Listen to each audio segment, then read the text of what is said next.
Hi friends, I'm coming to you today via video blog to switch it up and just to say hello. My little puppy is here. I don't know if you can see her ear. They're down here. She says hello as well. Anyways, it's a cloudy day here, and I shared earlier last week that I wanted to share some of my photo essentials, and so I thought, hey, why not do it in a video blog? So let's start with my favorite.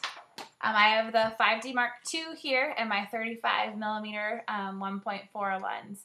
I might maybe have the Mark III coming in the mail. I am a firm believer in build out your lenses before you change up your body. So if you've got that rubble and you think you're like, oh, I need the Mark II or the Mark III, that's it. I'm not necessarily on that board most of the time. I'm thinking grab a good lens. You can do a lot with the Rebel with a really awesome L series lens. But you know, whatever you're saying, I just always think that go with building your lenses first. But it was about time that I upgraded a body for one of my backups. So the Mark III might join the family here. But this is my bread and butter. I shoot with a 35 primarily because well, it's a wonderful piece of glass. That sounds so nerdy. Like, what does that mean when people say that? But it's just a great lens. It's very sharp. It's very clear. One thing I love about it is that I'm able to, what I love about the 35, I said that 8 times, is that I'm able to be very close to my clients and interact with them, like intimate, even though that sounds goofy, but I get to goof around and laugh with them and be really close to them so they don't feel super awkward, let's say if I was farther away. And I get to be really close with that 35. So that's the reason why, number one, honestly, reason why I love it. And I just love to be able to shoot really tight, take 2 steps back, shoot really wide. Come in tight, take 2 steps back really wide. So that's just kind of how I shoot a little bit. So that's why I love this lens. The other thing that is attached to this that I love is this is called a black rapid strap. I think there's like a bunch of versions, but I think this is one of like the version 4 or something that's very simple. A friend told me about these a while ago, and I couldn't live without it on a wedding day for sure. You just put it on over this way, kind of drop in, and there's a carabiner. Everything's secured right here. And you can just let the camera go and like let it drop, and it will drop all the way down. I don't want to smack it against here. But so for me, I'm very hands-on on a wedding day. I want to help my bride love for dressing, that kind of stuff. I just love helping. So, or if I need to grab something, I am able to just drop my camera at my hip and it's totally fine. The other thing that I absolutely love is the, I can throw memory cards in here, so I don't have to like go back to a bag or my assistant. Just put a couple in here, switch them out right in the middle. If I'm way out, like walking out in a field, they're right here. I'm not sure the cost. I think there's some it's under $100 for these. They're awesome. They're so worth it. I've worn mine out. So yeah, so that's what I absolutely love about that. Something I also use a lot is my Kelly Moore bag.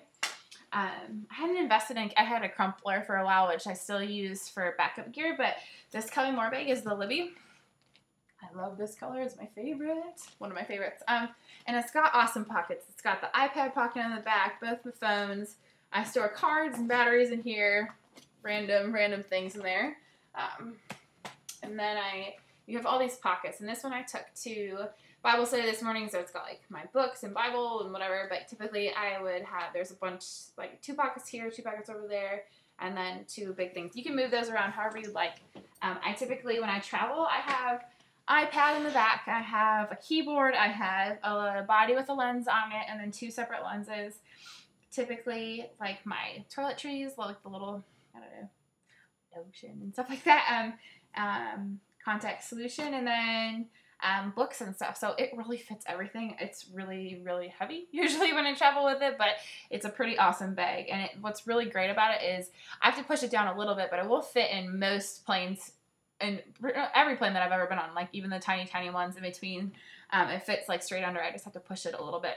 So invest in Kelly Moore. It's great. I love it. I need to get a smaller one to like bring along to little purse things. So if you have a favorite Kelly that you think is smaller, let me know. I would totally love to know which one you love.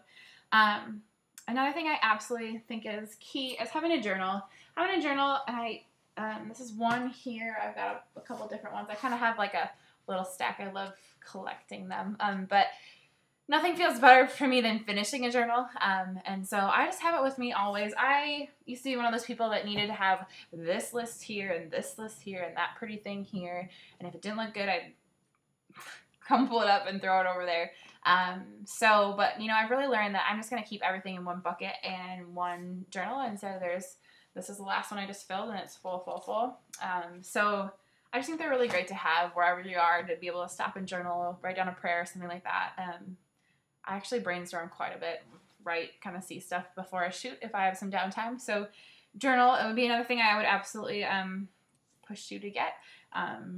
Also, one of my favorite things to do once I get home, just one of my favorite programs actually to use it's called Photo Mechanic. A friend told me about it a while ago. I love that I have all these friends telling me these cool things, so I'm telling them to you about Photo Mechanic, and I was like, I don't need it. I got Bridge, or I got Lightroom, or whatever you look at stuff. But Photo Mechanic itself doesn't do any editing. It just is kind of an organizational system, and honestly, I was like, I don't want to spend $150 on that, but seriously, this is like one of the best investments I've made in my business.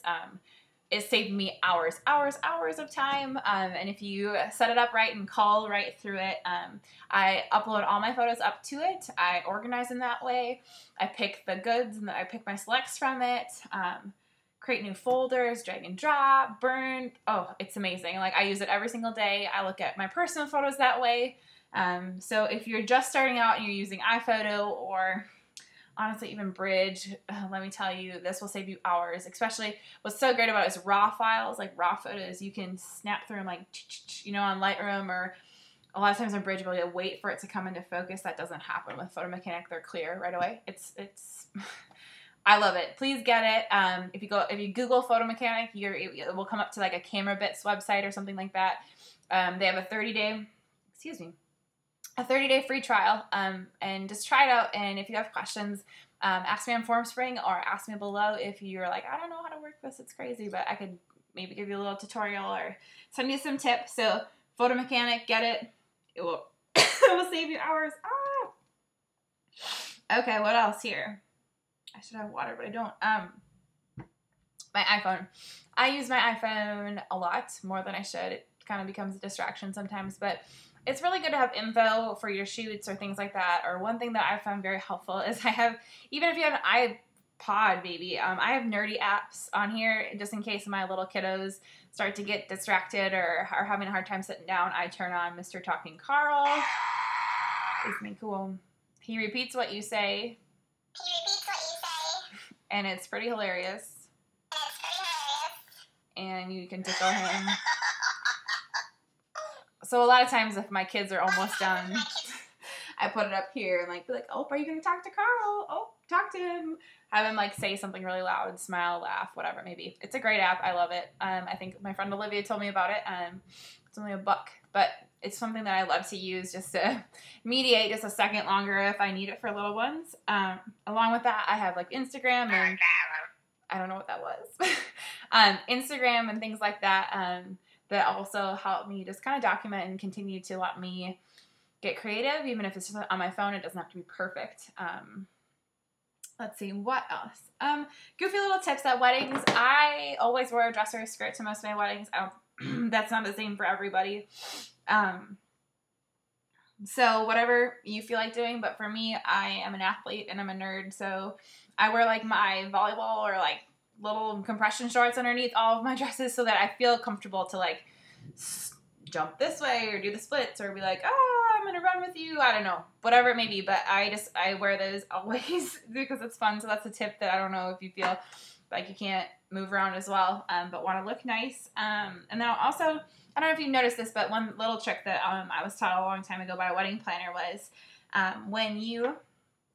when guys get, in the summertime, a lot of my grooms, their brides hug them and they put deodorant on because everyone wants to smell pretty all day long. Or if they go through a receiving line, guys get deodorant all over their jackets or suits. And so one thing I always love to have in my bag as we walk out, take more photos, you can see that white there. It's just a little, even a cut off of a nylon or some part of a nylon. And so I just put my hand on it and you rub it right out and it comes right off. It's even a great tip at home, if you get a little bit of deodorant on your dress or whatever when you're putting it on, or a shirt, a little bit of, your nylon and it will go right away. So the other thing I've heard too is like the inside, the same fabric will take it out for a jacket. But little goofy tips that I have that I bring with me on a wedding day. Let's see. Other than that, a couple questions that you guys asked. What camera body? I kind of spoke of that earlier. Honestly, get whatever body is in your budget. Like whether that be the Rebel or it might be the older 5D, which the color on the old 5D is amazing. I kind of want one back. I had one and I sold it.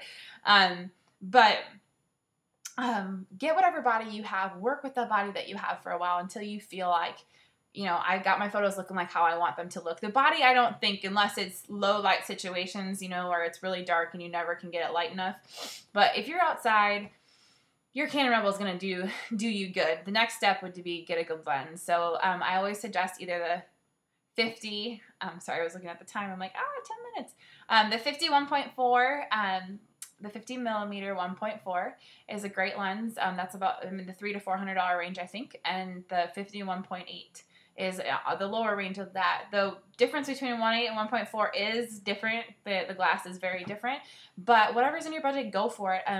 It will change your world. If you just bought the kit lens and you're looking for the next step up, the 50 1.8 is a great lens. Again, like the 35 that I have here, it's fixed focal length. And what that means is this doesn't change. This is a 35 millimeter. That's what it sees. And so, you know, on your kit lenses, they zoom and zoom in and zoom out. But that doesn't happen with this. It's just 35. So that means that in order for me to get closer or farther away from my subject or what I'm shooting, I have to move. So I'm moving closer to my subjects. I'm moving farther back. I'm moving closer, whatever it may be. So that sometimes is different for people to figure out. But once you take your first picture of like books or an apple on the table when you first shoot at 1.4, you're gonna be like, oh my gosh, that's the most amazing thing I've ever seen. I remember, I think I still have my first couple photos of playing with my first 50 1.4 were of like old Nintendo games, and I still look at that picture like, oh, I remember that. So I think that was a question.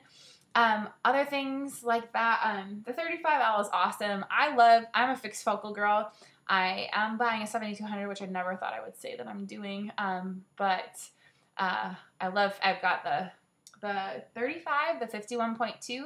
I've got the 85 1.8. The 1.2 is awesome, I've heard, but I don't use the 85 all that often. I've got the 135 and then the 100 macro. So slowly but surely been building that. I think I've had most of those and just added on the macro this last year. But that's kind of what my setup looks like. So if you have any more questions, I would love to just keep chatting at you and helping you out along the way. Just leave them here below in the comments, or I am on Formspring, so you can ask me questions and I'll get back to you when I can. But other than that, have an awesome day. Just go for it and take time to write down what you love and what you love to shoot and do it. So have an awesome day. See you later.